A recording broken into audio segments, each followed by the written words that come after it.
नमस्कार मेरे प्यारे साथियों, मैं आपका अपना गौरव जयराम, राष्ट्रीय महासचिव AITU। साथियों, रेलवे ग्रुप डी भर्ती जो 28 दिसंबर 2024 को जिसका नोटिफिकेशन आया और वो भर्ती विवादों के घेरे में आ गई 28 दिसंबर 2024 को ही। आपने देखा होगा कि जैसे ही ये हमारे संज्ञान में आया, हमारे संगठन AITU अखिल भारतीय तकनीकी संगठन ने इस पर स्टैंड लिया और स्टैंड लेने के बाद पूरे देश के अंदर में तमाम टीचरों से हम लोगों ने संपर्क किया। तमाम बच्चे परेशान थे, बच्चों ने, तमाम लोगों ने हमसे संपर्क किया। अभिषेक राज जी और मैं स्वयं दिल्ली में मौजूद रहा कई दिन तक और एक बड़ा ट्विटर कैंपेनिंग हम लोगों के माध्यम से किया गया, आप लोगों की ताकत से किया गया, जिसमें 15 लाख बच्चों ने ट्वीट किया। डेट शायद 5 जनवरी की थी वो, और उसमें ITI की जो क्वालिफिकेशन है उसको कंपलसरी किए जाने की बात रखी गई। दुर्भाग्य है इस देश का कि ट्रेंडिंग में रहा, पूरे दिन शाम तक ट्रेंडिंग में रहा उस दिन ट्विटर पर, लेकिन उसके बावजूद भी एक इतनी बड़ी संस्था भारतीय रेल के द्वारा single message, single tweet, single कोई नोटिफिकेशन, सिंगल कोई भी जवाब नहीं दिया गया। इतने बड़े क्राउड को, और इतनी बड़ी गलती उन्होंने की, उसके बाद इतना बड़ा क्राउड उनको इंडिकेट कर रहा है कि आपके द्वारा गलती की गई है, लेकिन उन्होंने उस पर ध्यान नहीं दिया। जान करके वो लोग अनभिज्ञ रहे और जवाब नहीं दिया। वो उनका अहंकार था। उनका अहंकार ये था कि हम भारतीय रेल हैं, हम भारत सरकार की बड़ी संस्था हैं, हम बहुत बड़ी इकोनॉमी हैं और हम इन बच्चों को जवाब क्यों दें। ये सामान्य से बच्चे हैं, गांव, किसान, देहात से बच्चे आते हैं, गरीब मजदूर किसान के ये बच्चे हैं, इनको जवाब देने का कोई मतलब नहीं बनता है। शायद यही सोच रही होगी उस समय रेलवे की, लेकिन उनको ऐसा नहीं मालूम था कि अखिल भारतीय तकनीकी संगठन एक ऐसा NGO है जो लगातार गरीब, वंचित, शोषित वर्ग के लोगों की, टेक्निकल से जुड़े हुए तमाम लोगों की आवाज को बुलंद करने का एक प्लेटफॉर्म इन्हीं गरीब, गांव से आने वाले, देहात से आने वाले किसान मजदूर के बच्चों ने मिलकर के बनाया है। और उसकी ये ताकत है कि वो हमारे लिए खतरा पैदा होगा और हमारी जो गलती हम लगातार जो कर रहे हैं, जो हमारी हैबिट हो गई है गलती करने की, उसको वो पकड़ नहीं पाएंगे और उसका कुछ भी नहीं कर पाएंगे। दरअसल प्रॉब्लम हम लोगों की भी है। रेलवे का एक भी ऐसा एग्जाम नहीं है जो सफलतापूर्वक पूर्ण होता हो। जितना बड़ा सिस्टम है उतनी ही बड़ी गलती हर एग्जाम के अंदर में वो लोग करते हैं। अभी मैं आपको जिस टॉपिक पे बात करने वाला हूं इस वीडियो में, ये बहुत ही इंटरेस्टेड वीडियो मैं आपको पेश कर रहा हूं और बहुत ही टेक्निकल है। कुछ टेक्निकल फैक्ट हैं, उस पर मैं बात करने के लिए ये वीडियो जारी कर रहा हूं। ITI के बच्चों के लिए और तमाम देशवासियों के लिए मैं ये वीडियो बना रहा हूं। मैं आऊंगा कि आज की केस में क्या चल रहा है और केस के अंदर में कितने कितने बड़े वकील, ऐसे वकील जिनको भारत सरकार का कैबिनेट उनका प्रस्ताव पास करता है, ऐसे वकील जिसकी नियुक्ति भारत के महामहिम राष्ट्रपति के द्वारा होती है, आज वो ITI के बच्चों से केस लड़ने के लिए कोर्ट में अपीयर हो रहे हैं। मैं उस पर बात करूंगा आपसे। उससे पहले आपसे निवेदन ये करता हूं कि आप भी अगर टेक्निकल से रिलेटेड हैं, आप भी अगर टेक्निकल के क्षेत्र में ITI करते हैं, पॉलिटेक्निक करते हैं, BTech करते हैं, अप्रेंटिस कर रहे हैं या कर चुके हैं, या जॉब कर रहे हैं या जॉब की तलाश में हैं, ऐसे तमाम लोगों के लिए, उनके परिवारजनों के लिए ये चैनल बहुत ही सटीक चैनल है। आप इस चैनल को सब्सक्राइब कर सकते हैं। मेरी प्रीवियस वीडियो आप लोग देख सकते हैं। यह फालतू की वीडियो मैं इस चैनल से नहीं बनाता हूं और ना ही फालतू का समय है। मैं AITU का राष्ट्रीय महासचिव होने के नाते पूरी जिम्मेदारी के साथ में आज इस वीडियो में कुछ बातें मैं करने जा रहा हूं जो कि फैक्ट है। मैं आज बात करूंगा, मेरे पास में ऑर्डर हैं, कोर्ट के 2 ऑर्डर हैं जिनको मैं कोट करूंगा। एक ऑर्डर है हाई कोर्ट का 18/9/2025 को पास हुआ, इसमें वकील कौन कौन थे रेलवे की तरफ से, और दूसरा ऑर्डर मैं दिखाऊंगा आपको कि 17/10/2025 को ये ऑर्डर पास हुआ। इसमें वकील वाला ये कॉलम है जो मैंने हाईलाइट किया हुआ है, जो स्क्रीन पे आप लोग देख रहे हैं, इनके बारे में मैं आज आपसे बात कर रहा हूं। इस पे बात करने से पहले मैं एक बात और आपको इंडिकेट करना चाहता हूं। जब तक आप लोग चुप रहेंगे, जुर्म को सहते रहेंगे, तब तक आप पे जुर्म बढ़ते रहेंगे, जुर्म की संख्या बढ़ती रहेगी और कहीं ना कहीं उस जुर्म को बढ़ाने में आपकी महत्वपूर्ण भूमिका है। आप उसके जिम्मेदार हैं क्योंकि आप लोग उसको सहन करते आ रहे हैं। अभी हमारे AITO के जो हमारा जो एडवाइजरी कमेटी है, हमारी जो लीगल सेल है, जो हमारी कोर कमेटी है, 3-4 बड़ी कमेटी हमारी है, उस कमेटी के साथ में बहुत सारे लोगों ने संपर्क किया है। 2015 में से बच्चे केस लड़ रहे हैं रेलवे से, आज तक उनको न्याय नहीं मिला। इलाहाबाद हाई कोर्ट में लड़ रहे हैं, इलाहाबाद कैट में लड़ रहे हैं। अप्रेंटिस का एक मामला 2019 का जो आज तक चल रहा है, उस पे स्टे है। स्टे होने के बावजूद भी अभी तक लगभग 6000 बच्चों को न्याय नहीं मिला। उनकी जॉब रेलवे ने जबरदस्ती छीनी हुई है। इतना ही नहीं, अभी हाल ही में ALP की, अभी 3 तारीख को ALP की सुनवाई है, उसके बारे में मैं एक वीडियो में आपको बताऊंगा कि उसका भी एक ऑर्डर में लेकर के आया हूं। उस ऑर्डर में बहुत ही इंटरेस्टिंग चीज है, वो भी आप देखिएगा, अगली वीडियो में मैं बताऊंगा। ALP के अंदर में कितना बड़ा लफड़ा हुआ, इतना बड़ा घोटाला होने की संभावना है, इतना बड़ा कि रेलवे इतनी बड़ी डिपार्टमेंट होने के बाद वो टेक्निकल बिल्कुल भी नहीं है और पूरा का पूरा सिस्टम रेलवे का टेक्निकल बेआधार पे चलता है, लेकिन वो टेक्निकल नहीं है। ये दुर्भाग्य है। ये मैंने आभास किया वहां के तमाम अधिकारी, तमाम लोगों से, मैं जैसा कि जानता हूं रेलवे के बारे में, जैसा कि मैं लोगों के टच में हूं, उस हिसाब से मैं ये चैलेंज कर रहा हूं। ठीक है, बहरहाल मैं आज पॉइंट पर आता हूं। ये ऑर्डर मैं दिखा रहा था आपको, 18/9/2025 का है।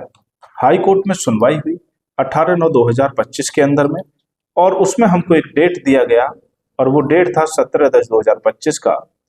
पूरी की पूरी स्टे थी भर्ती, और भर्ती स्टे होने के बाद में हुआ क्या था कि रेलवे की तरफ से एग्जाम की डेट घोषित कर दी गई। तो ये ऑर्डर 5 पेज का उसके संदर्भ में जारी हुआ। और इसमें हुआ क्या, इसमें डायरेक्टली रेलवे के जो रेलवे को इसके लिए जवाब प्रस्तुत करने के लिए कहा, और कोर्ट ने इस बात को माना कि भाई आपने कोर्ट की जो अवमानना है वो अवमानना की है और इसके लिए पनिश किया जाना था रेलवे को। ये 5 पेज का ऑर्डर, वो कॉपी भी मैं आपको दिखाता हूं कि जो नोटिफिकेशन निकाला गया था रेलवे की तरफ से एग्जाम को लेकर के, वो भी इसमें लगा हुआ है। खैर वो पॉइंट नहीं है, वो पॉइंट तो मैं आपको बता चुका हूं, और अगर डिटेल ये आपको चाहिएगा तो मैं आपको टेलीग्राम का हमारा जो ग्रुप है ITI फाइटर का या AITO का जो टेलीग्राम का ग्रुप है उसमें मैं डाल दूंगा, आप पढ़ लीजिए। विषय ये है, ध्यान देने वाली बात ये है बच्चों, आपके केस के अंदर में पहले ही दिन से बहुत सारे वकील इसमें इन्वॉल्व थे रेलवे की तरफ से। वो स्वतंत्रता है, हम भी 50 वकील खड़े कर सकते हैं, लेकिन हमारे पास उतना पैसा नहीं है। हम लोग गरीब किसान मजदूर के बच्चे हैं, 2-2, 5-5 रुपए हम लोगों ने इकट्ठा करके ये केस हम लोग लड़ रहे हैं। खून पसीना की कमाई हमारी, 5 रुपए भी अगर इसमें जाती है तो वो बहुत मेहनत की कमाई है, लेकिन रेलवे को कोई फर्क नहीं पड़ता। बड़ी संस्था है, वो कितने भी बड़े वकील यहाँ पे खड़ा कर सकती है। तो मैं बताना चाहता हूँ 18/9/2025 में इसमें रेलवे की तरफ से वकील जो अपीयर हुए थे, मिस्टर RV सिन्हा, जो कि CGC है। इसके बारे में मैं आपको बताऊंगा कि CGC है क्या आखिरकार। उसके बाद हैं ASC हैं और mister CR Sharma and other, कुछ और भी वकील थे। 18/9/2025 का ये ऑर्डर है। अब इंटरेस्टेड बात ये है, 17/10/2025 यानी कि 17/10/2025 को जो रेलवे की तरफ से जो वकील खड़े हुए हैं उनके बारे में मैं आपको बताना चाहता हूं। इस दिन रेलवे पूरा मूड बना के आया था। रेलवे की तरफ से अर्ली एप्लीकेशन लगाई गई, पहली बार 8-9 महीने के अंदर में पहली बार अर्ली एप्लीकेशन लगाई गई, और उस एप्लीकेशन में पूरी की पूरी फौज वकीलों की खड़ी कर दी। इसमें मैं नाम पढ़ करके बताना चाहता हूं कि जो union of India and other जो पार्टी बनाई गई है, हमने union of India and other, तो भारत सरकार की 5 संस्थाओं को हमने पार्टी इसमें बनाया। वहां से जो वकील भारत सरकार की तरफ से जो नामित हुए, उसमें सबसे बड़े जो वकील हैं, जो हिंदुस्तान के अंदर में लिमिटेड वकील हैं, जो पदवी कुछ वकीलों को दी जाती है और इनका चुनाव कौन करता है वो बहुत इंटरेस्टेड है। मैं पहले नाम पढ़ के बता देता हूं। Chetan Sharma, mister Chetan Sharma ASG, mister Amit Tiwari CGSC, mister Amit Gupta, mister Shubham Sharma, mister Vikramaditya Singh, mister Ayush Tanwar, mister Ayushi Srivastava, mister Naman and mister Yash Mardhan Sharma, advocate for R1। और इसके साथ में और भी वकील थे। मैं बताना ये चाहता हूं, आपने एक अंतर महसूस किया होगा कि 17-10 वाले ऑर्डर में जो इस ऑर्डर के अंदर में वकील थे वो वकील नहीं है, और उनसे भी बड़े वकील जो हिंदुस्तान के अंदर में मात्र 13 ऐसे वकील हैं जिनका चुनाव ASG जो वकील है, ASG के बारे में भी थोड़ा सा आपको बताना चाहता हूं। और ये बताना इसलिए जरूरी है कि आप लोग स्टूडेंट हैं, आपको पता भी होना चाहिए ASG आखिर है क्या। ये टेक्निकल की सारी जानकारी है, और ये ऐसी जानकारी है कि इसके बारे में मैं समझता हूं कि हम सबको मालूम होना चाहिए कि भाई ये इसका मतलब क्या है।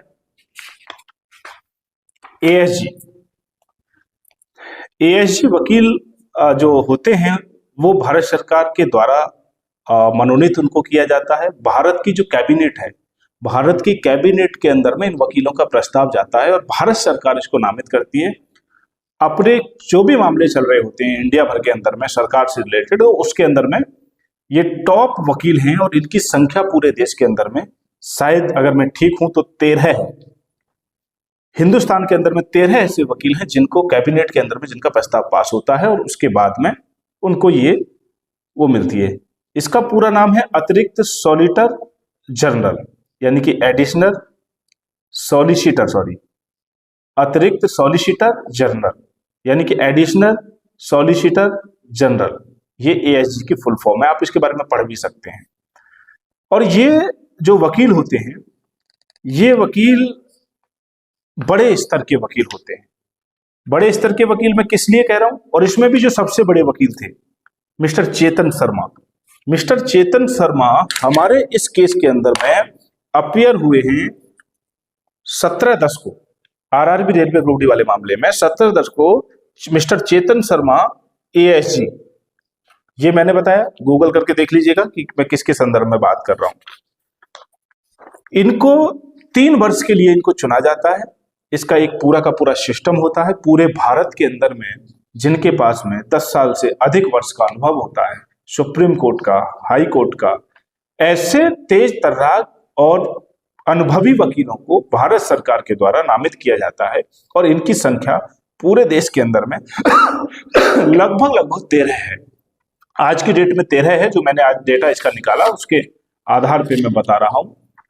13 इनकी संख्या है, और एक हाई कोर्ट के अंदर में 1 या 2 ASG नामित होते हैं कि कोई भी भारत सरकार का मामला आता है, जब बड़ा मामला होता है तो उस बड़े मामले के अंदर में आप खुद ही समझ सकते हैं कि जब 13 पूरे इंडिया के अंदर में नामित किए गए तो ये बहुत ही बड़े मामलों के अंदर में इनका इन्वॉल्यूशन होता है, जहां सरकार फंस जाती है और जहां सरकार को जीतना होता है वहां पर इन वकीलों को उतारा जाता है। ये तो हो गया पॉइंट संख्या का और इनकी जो पदवी है उसका। और इसका देखिए, मैं आपको बता रहा था कि ASG की संख्या कुछ ऊपर नीचे हो सकती है, लेकिन पूरे देश के अंदर में 13 है, और जनरली ये सुप्रीम कोर्ट के लिए नामित होते हैं और हाई कोर्ट के भी बड़े मामलों के अंदर में ये इन्वॉल्व होते हैं। अब ये जो पेपर मैं आपको दिखा रहा हूं ये बड़ा इंटरेस्टेड है, ये रिकॉर्ड है, रिकॉर्ड से मैंने निकाला है, आप भी निकाल सकते हैं। ASG की नियुक्ति के बारे में और योग्यता के बारे में यहाँ पे बातें कही गई हैं। योग्यता LLB या LLM जैसी कानूनी डिग्री होनी चाहिए। दूसरी बात यह है कि सुप्रीम कोर्ट या हाई कोर्ट में कम से कम 10 से 15 वर्ष का अनुभव इनके पास होना चाहिए। ये वरिष्ठ अधिवक्ता का दर्जा होना इसमें फायदेमंद होता है। और इनकी नियुक्ति के विषय में लिखा हुआ है, भारत के राष्ट्रपति द्वारा की जाती है, जो कैबिनेट की नियुक्ति समिति की सिफारिश पर आधारित होती है। इसकी अवधि सामान्यतः 3 वर्ष है, लेकिन पुनः नियुक्ति इनकी संभव है। और ये 1987 में ये एक आदेश पारित किया गया था, जिस आदेश के अनुसार, जिस लॉ के अनुसार इनकी नियुक्ति की जाती है, ASG की नियुक्ति की जाती है। ये बात मैं क्यों बता रहा हूं आपको, आपका क्या लेना है इन बातों से? ये बातें उन लोगों के लिए बता रहा हूं कि जो लोग भ्रम फैला रहे थे, जो लोग दबादब भ्रम फैला रहे थे कि रेलवे बहुत बड़ी संस्था है। और ये उनके लिए है कि जिन लोगों के साथ में इतना गलत हुआ, अभी बीच में कुछ टीचरों के ऊपर में, कुछ पार्टिकुलर कोर्स में ये भी कह दिया, शायद एसएससी की बात है, कि आप प्रैक्टिस सेट को प्रैक्टिस नहीं करा सकते हो। यानी कि आप जो प्रैक्टिस सेट है प्रीवियस ईयर के, आप उसको पढ़ा नहीं सकते हो। ये बाउंडेशन टीचरों के ऊपर और बच्चों के ऊपर थोप दिया गया, लेकिन एक भी टीचर उसके बारे में नहीं बोला। जबकि एसएससी एक बहुत बड़ा डिपार्टमेंट है, लाखों बच्चे हर साल वहां से सेलेक्ट होते हैं, बड़ी बड़ी पोस्टों पर जाते हैं, लेकिन किसी ने भी इसके खिलाफ आवाज उठाना संभव नहीं समझा, जो उठाना चाहिए था। ये मैं इसलिए बताना चाहता हूं। दूसरा, मैं सीजीएससी के बारे में भी बता देता हूं आपको। सीजीएससी भी एक भारत सरकार द्वारा एक पदवी है जो वकीलों को दी जाती है। सरकार अपने लिए ये वकील कैबिनेट के उस पे ही इसको बनाती है। इसमें राष्ट्रपति की परमिशन की आवश्यकता नहीं होती है, लेकिन एएसजी की जो फाइल है वो राष्ट्रपति के पास जाती है। भारत के अंदर वर्तमान में 13 एएसजी है, जैसा कि मुझे जानकारी प्राप्त हो रही है। सीजीएससी के लगभग 38 वकील हैं पूरे देश के अंदर भारत सरकार के पास, जो अलग अलग मामलों में, चाहे रेलवे हो, चाहे एसएससी का मामला हो, चाहे पुलिस का मामला हो, चाहे फौज का मामला हो, चाहे जमीन का मामला हो, चाहे कोई नौकरी का मामला हो, या कोई अलग किसी भी प्रकार का सरकार द्वारा पारित किया गया कानून हो, उसके खिलाफ केस में चले जाते हैं लोग। जैसे अभी एसआईआर हो रहा था बिहार के अंदर में, उसको लेकर के भी, तो उसके लिए सीजीएससी एक पदवी होती है जो दी जाती है, और इसमें भी 10 साल का लगभग अनुभव होता है, और बहुत ही अनुभव तेज तर्रार वकीलों को रखा जाता है। और भारत सरकार के द्वारा वर्तमान में लगभग 38 वकीलों को नियुक्त किया गया है। और सुप्रीम कोर्ट में ये तो होता, सुप्रीम कोर्ट में लगभग 9 एएसजी हैं वर्तमान के अंदर में। टोटल मैंने आपको बताया कि टोटल 13 हैं, और सीजीएससी लगभग 38 हैं देश के अंदर में। ये था विषय जो आपको बताना था। अब आप इस ऑर्डर को एक बार आप पढ़िएगा, ऑर्डर को आप देखिएगा। इतने सारे वकीलों की आखिर जरूरत क्यों पड़ी, जो पूरे भारत के अंदर में टॉप वकील हैं, बड़े वकील हैं, और रेलवे, भारत सरकार ये मानती है कि ये ही हमें कानून की सही जानकारी दे सकते हैं और यही हमारी रक्षा कर सकते हैं कानूनी रूप से। ऐसे वकीलों को आज उतरना पड़ा है, आईटीआई के बच्चों के खिलाफ उतरना पड़ा है, रेलवे ग्रुप डी की पोस्टों पर जो स्टे लगा हुआ है उसके खिलाफ इनको उतरना पड़ा है। तो ये मैं बताना इसलिए चाहता हूं, ये आपकी ताकत है, ये एआईटीओ की ताकत है, और एआईटीओ की ताकत आप हैं। इसलिए मैं आपको ये बताना चाहता हूं, आप अपनी इस ताकत को पहचानने का काम करें, अपने इस संस्था को, अपने इस संगठन को आगे ले जाना है आप लोगों को। इसके राष्ट्रीय महासचिव गौरव जयराम हैं आज, कल आप भी इसके राष्ट्रीय महासचिव हो सकते हैं। कोई और भी योग्य व्यक्ति आएगा, वो राष्ट्रीय महासचिव बनेगा। ये संस्था हमेशा रहेगी, हम इस धरती पर रहें ना रहें, आप इस धरती पर रहें ना रहें, लेकिन आने वाली आपकी जनरेशन इसके उत्तराधिकारी बनेगी। तो इस संस्था को आप मजबूत करें, अपने इस संगठन को मजबूत करें, अपने लोगों को समझाएं। आईटीआई टेक्निकल से जुड़े हुए तमाम लोगों को आना चाहिए। अभी कुछ लोगों को बुरा लगता होगा कि रेलवे ग्रुप डी के अंदर में कि हमारा अहित हो जाएगा, ऐसा नहीं है। हम आज एएलपी के लिए खड़े हुए, हम आज अप्रेंटिस के लिए खड़े हुए, हम आज एसएससी के लिए भी, हम बहुत सारी चीजें वहां पे होती हैं, हम उनके लिए भी हम लोग रेडी हैं। जरूरत पड़ेगी तो हम उनकी भी मदद करेंगे। हमको इस सिस्टम को सुधारना है। हमें भारतीय संविधान, पीछे आप मेरे फोटो अगर देख रहे हैं, बाबा साहब भीमराव अंबेडकर जी ने जो कल्पना की थी और एक इतना बढ़िया संविधान हमको दिया, और उस संविधान की बदौलत आज हम इतनी बड़ी संस्था से और एक सामान्य से आदमी होकर के हम लोग लड़ रहे हैं, अपने अधिकार के लिए लड़ रहे हैं। हमें धन्यवाद देना चाहिए ऐसे महान पुरुष को, हमें धन्य बोलना चाहिए। मैंने कहा लास्ट वीडियो में भी, हर वीडियो में मैं कहूंगा कि सबसे बड़ा ग्रंथ आज कोई धरती के ऊपर है, हिंदुस्तान के अंदर है, तो वो है भारतीय संविधान। उससे बड़ा ग्रंथ मैं नहीं मानता। सारे ग्रंथों को भी अगर कहीं दिक्कत आती है तो वो ग्रंथ भी इसी संविधान के दायरे में आकर के अपने लिए न्याय की गुहार लगाते हैं। भगवान श्री राम, पुरुषोत्तम भगवान श्री राम करोड़ों करोड़ लोगों के गॉड हैं, भगवान हैं, आस्था के केंद्र हैं, और उनको भी जब जरूरत पड़ी थी अपने घर को बनाने के लिए, भगवान श्री राम का अयोध्या में जो भव्य मंदिर का निर्माण हुआ वो भी इसी संविधान के माध्यम से हुआ। तो आप समझ सकते हैं, अपने आप को कभी भी छोटा ना आके, अपने आप को कभी भी कमजोर ना आके, आपके अंदर साहस केवल होना चाहिए, और साहस की उत्पत्ति संगठन से होती है। और संगठन कौन है? आप और हम जब एक साथ मिलते हैं तो वो संगठन की जो परिकल्पना है, परिभाषा, उसको पूर्ण करते हैं। तो संगठित रहना, शिक्षित रहना और संघर्ष करना, ये बाबा साहब भीमराव अंबेडकर के 3 पॉइंट थे, 3 मूल बिंदु हैं जिस पर पूरी सृष्टि चल रही है। तो आप लोग शिक्षित हैं, आप लोग संगठित नहीं है। अपने आप को संगठित करें, और आज संगठित हुए भी हो तभी तो हम लोग संघर्ष कर रहे हैं। तो इसलिए मेरा निवेदन ये था कि रेलवे आरआरबी ग्रुप डी का जो मामला है, रेलवे ने जो भी किया वो सालों से करता आ रहा है, हर पेपर में वो करता है, लेकिन इस बार रेलवे को भी ये समझना चाहिए कि बहुत हो गया, बहुत हो गया। देश के अंदर में देश के लोगों को आपकी इंटेलिजेंसी के पीछे पूरा यकीन रहता है, ट्रस्ट रहता है कि आप देश को सही दिशा में लेकर के जाएंगे। जब आप पॉलिसी ही सही नहीं बना पा रहे, जब आप एग्जाम कंडक्ट नहीं करा पा रहे, आपके पास माउस जैसी बेसिक नीड नहीं है जिसका आप पेमेंट भी करते हो संस्था को, लेकिन वहां कहीं इलेक्ट्रिसिटी नहीं है, कहीं माउस नहीं है, माउस खराब हो जाते हैं, मॉनिटर आपके ठप हो जाते हैं, आपके पास डिजिटलाइजेशन में आप इतना पीछे हैं, आज भी इतना पीछे हैं। राजीव गांधी के समय पे आपको कंप्यूटर मिला, उसके बावजूद भी आपने कंप्यूटर को आप यहाँ इस लेवल तक नहीं लेके आ पाए कि आप 1 करोड़ बच्चों का एग्जाम एक दिन में करा पाए। वो व्यवस्था आज हिंदुस्तान के पास नहीं, और ये बात ऑन रिकॉर्ड में कह रहा हूं। रेलवे एक दिन के अंदर में 1 करोड़ बच्चों का, रेलवे नहीं कोई भी संस्था आज 1 करोड़ बच्चों का एक साथ एग्जाम नहीं करा सकती है, और आज 150 करोड़ की पॉपुलेशन आज हिंदुस्तान की होने वाली है। ये दुर्भाग्य की बात है, ये सोचने वाली बात है। इसलिए मैं ये वीडियो बना रहा हूं। ये वीडियो आप अपने दोस्तों तक जरूर भेजें, अपने आईटीआई के ही नहीं बल्कि अपने रिश्तेदारों तक भी भेजें, कि जिससे रिलेशन वालों को भी ये मालूम हो कि आखिर आज चल क्या रहा है। जिस रेल के भरोसे हम लोग बैठे हैं, जिस रेल में हम लोग सफर करते हैं, उस रेलवे की सिक्योरिटी ही गड़बड़ झाला में है। टेक्नीशियन की पोस्ट पर वो बंदे को हायर करते हैं, टेक्नीशियन की पोस्ट पर वो एम्प्लॉय हायर करते हैं, लेकिन उससे टेक्निकल के सवाल नहीं पूछते। उससे काम कराना है उसको टेक्निकल, और उससे पूछ रहे हो ड्राइंग, हिंदी, ये वो, जो उसके विषय से संबंधित ही नहीं, जो उसके जीवन भर उसके काम नहीं आने वाली, जो नॉलेज उसके जीवन भर काम आएगी, उसको आप पूछ नहीं रहे हो उससे। टेक्नीशियन जैसे एग्जाम में आप ट्रेड के सवाल नहीं पूछते हो, ये पूछ करके आप कहीं ना कहीं ये साबित आपने कर दिया कि इस देश में आपका कोई कुछ बिगाड़ नहीं सकता है, क्योंकि सब लोग सोए हुए हैं। बच्चा तैयारी करता है 5-5, 10-10 साल, आखिर उसका नंबर क्यों नहीं आता?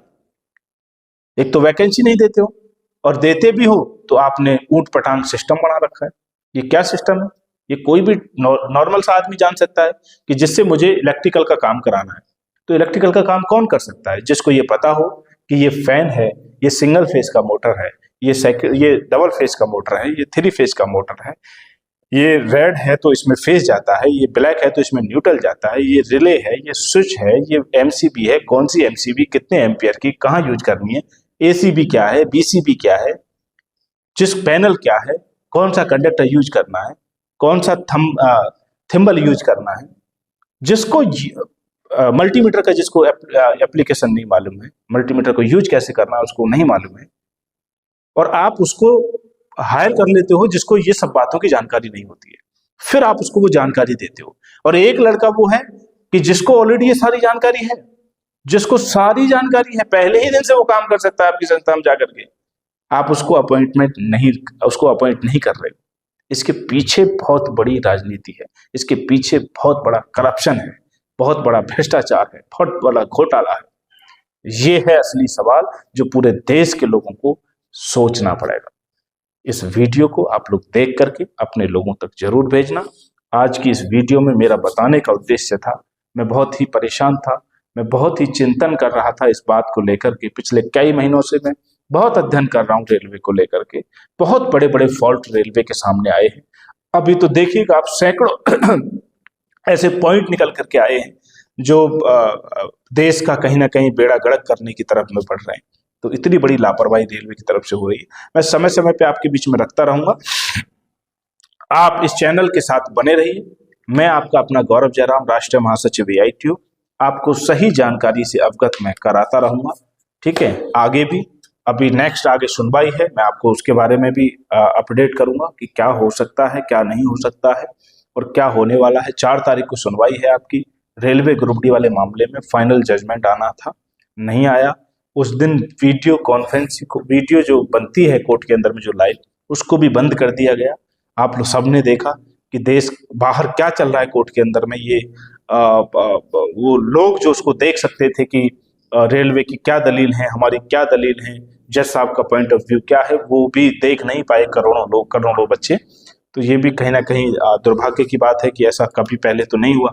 लेकिन ठीक है, कोई टेक्निकल प्रॉब्लम रही है, जो भी रही होगी, लेकिन हुआ ऐसा तो हमको बोलना पड़ रहा है। ठीक है, बहुत बहुत शुक्रिया, thank you very much, good bye.